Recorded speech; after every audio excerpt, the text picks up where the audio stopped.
This Sunday, October 6th at 3 p.m. at the WAG Kamuyuk Mario Richardson Auditorium, the Women's Musical Club of Winnipeg, in collaboration with Jazz Winnipeg, with partial sponsorship provided by Astel Structural Engineers, will be presenting a concert that features one of Canada's bright lights of composition and cross-cultural musical melding. Polymath, educator, philosopher, composer, conductor, and pianist Dinuk Wijeratne has been entertaining and enlightening audiences from coast to coast to coast.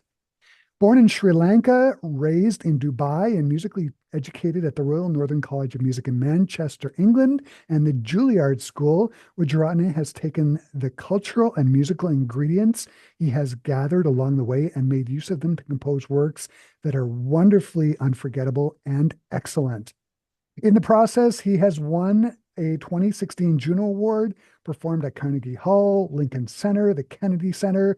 He has collaborated with Yo-Yo Ma's Silk Road Ensemble and composed works for the likes of the Griffin Trio, James Ennis, Ed Thigpen, David Jalbert, and Suzy LeBlanc, and has had many of his compositions performed by all of Canada's major orchestras, including our own Manitoba Chamber Orchestra. For Sunday's show, Dinuk Wijeratne will be joined by East Coast bassist uh, Tom Easley and percussionist Nick Halley. The Dinuk Wijeratne Trio performance this Sunday is sure to be something really special. And joining me here over Zoom to talk about the concert, I am joined by Dinuk Wijeratne. Hi, Dinuk. It's so great to see you again. Thanks for having me, Chris. Mhm. I first of all want to ask about how this show happened. It's a collaborative effort between Jazz Winnipeg and the Women's Musical Club of Winnipeg. Did you reach out to them or did they reach out to you? How did this come about? Actually, they reached out to me. They happened to be at my second concert with the MCO, and I was having a great time with the Manitoba Chamber Orchestra. And people from the Women's Musical Club approached me, and they talked about the collaboration. I was really flattered, and they just thought, can you bring perhaps a different configuration? And I thought of my amazing colleagues Tom and Nick. Mhm. And we're really looking forward to bringing a different kind of program to Winnipeg. Yeah, fantastic. Uh, I found a write-up about a concert you'd done back in November of 2023. I think it was in Connecticut, Mhm. uh, where you were joined by Nick Howley as on percussion and John Souters on bass. And it sounds like the theme of that concert was home. It was sort of a major theme of that show. Does this Sunday's concert have a theme, or is there a through line that you hope to convey in the concert? Yes, in fact, I will probably end up telling people that that is the through line. So if I can give you some context for the music, Mm, I suppose I'm known as a contemporary classical composer, but I'm also a conductor and an improviser. So improvisation has been a lifelong passion. And I draw upon non-Western traditions, which is there, of course, in my classical music. And for a time when I was in the UK, I was working a lot with jazz musicians, and so over the years, I built up a catalog of music um, for improvisation alongside my classical output. And in mhm, some cases, there has been some kind of fun overlap. So, for example, one of the pieces we'll play is a sort of reworking of the quasi pop song that one of the antique poems was based on. And just because I really love the sort of cross pollination of all of these influences and things. And so before I knew it, I think when I was in my sort of early 30s, I realized, wow, I'm sitting on all of this music. Could I find a different vehicle of expression? And I was already playing different projects with different improvisers, but then I thought, the trio is just such a great format. And Nick is particularly wonderful because not only does he play jazz kit, but he's a hand percussionist in some really great traditions like Middle Eastern and uh, Brazilian and Indian classical music. And mm. and so and that's where the sound of the trio took off. And sorry to I digress, but to get back to your point, I think autobiographically, yes, there is this sort of meeting of cultures aspect to it. But along the way, I suppose this question at the same time has been, how do we define home Mhm. in an increasingly globalized world when so many of us have sort of multifaceted identities? We travel around, we sometimes feel at home in different places, and we don't know why. So I hope that the music will be able to pose some questions for the audience. Fantastic. You were talking about improv in the compositions. Can you talk about some of the structure of the tunes that audiences will hear on Sunday? I mean, it's not going to be a traditional, knowing you, it's not going to be a traditional like head improvised section and then the head again. Can you talk about like, did you have, can you just talk about some of the structures and some of the tunes?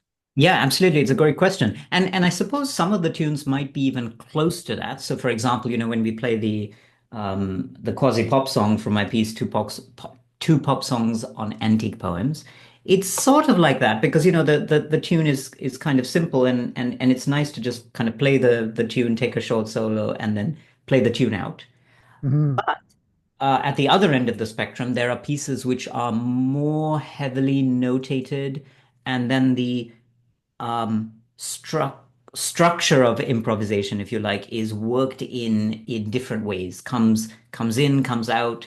There's more notated music. Comes in, comes out.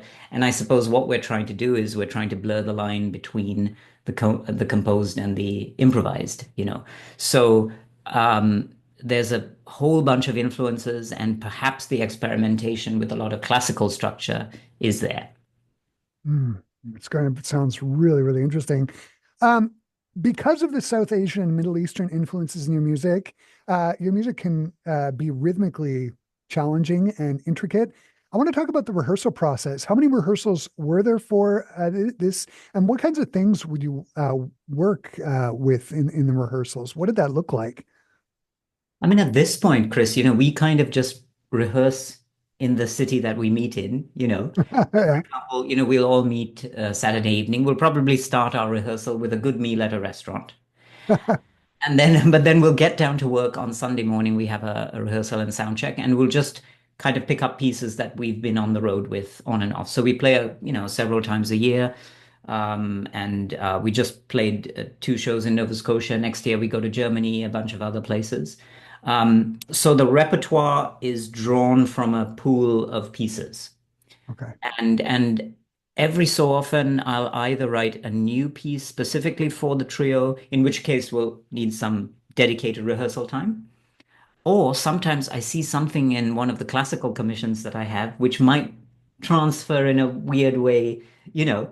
And so, for example, just the other day, Tom, my second string quartet, which was all about the heist of the Mona Lisa, if you believe that story, it's actually about that.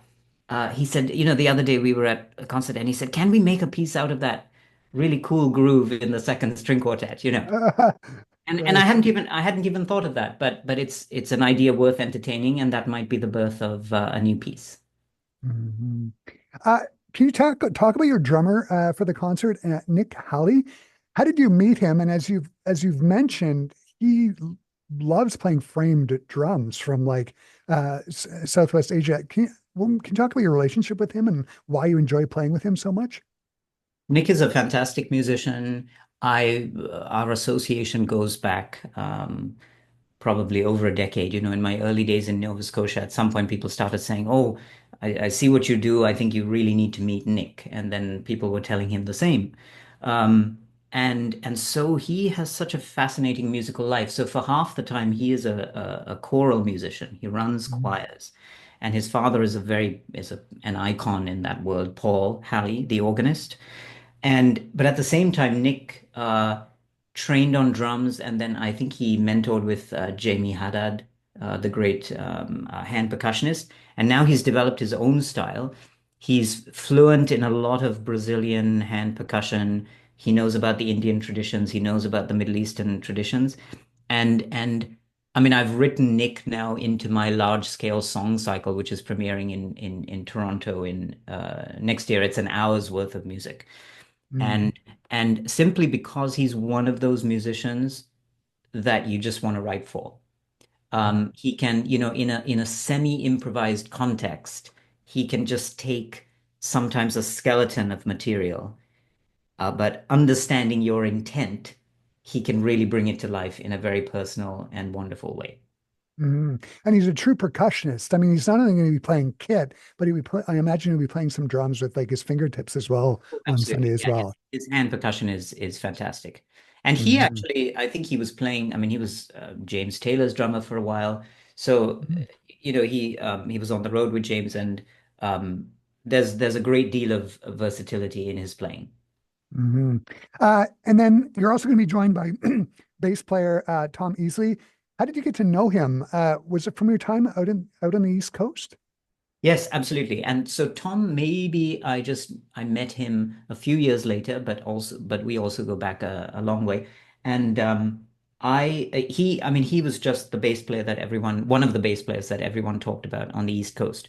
So I remember doing a project with him in Symphony Nova Scotia, and then I realized, hey, we could play chamber music and play some gigs and stuff.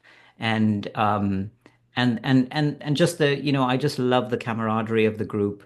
Artistically, we have the same goals for the sound, and it's just great to play with them, really. I mean, it's a real treat, and we're so looking forward to sharing this music.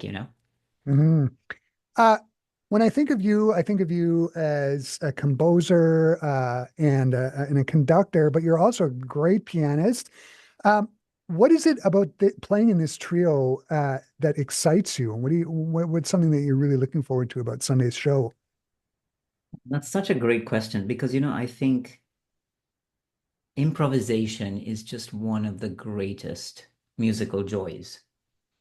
And I get a different high from writing music and hearing it. I get a different high there is a unique high of standing on a podium and conducting Mhm. the MCO, for example, right? Yeah, Um, but I think about the fact that it's interesting how improvisation has had a very spotty relationship with classical music, Western classical music, because it existed everywhere until the composer exerted more control, more and more control, you know, and then it yeah, kind of disappeared, right? And so it just happened in my life that I just wanted to pursue it separately. I never thought that the worlds would collide, but I'm very happy that they do collide now, and that I'm trying to find um, those kinds of sounds. So, for example, improvisation featured in the show I did with the MCO, and we had a great time. There was a piece for piano and tabla and string orchestra, and of course the tabla, Sean Matevetsky, his tradition is improvisation, and so it's a lot of fun to improvisation for me means freedom, gotcha. and freedom within the structure of pieces that you're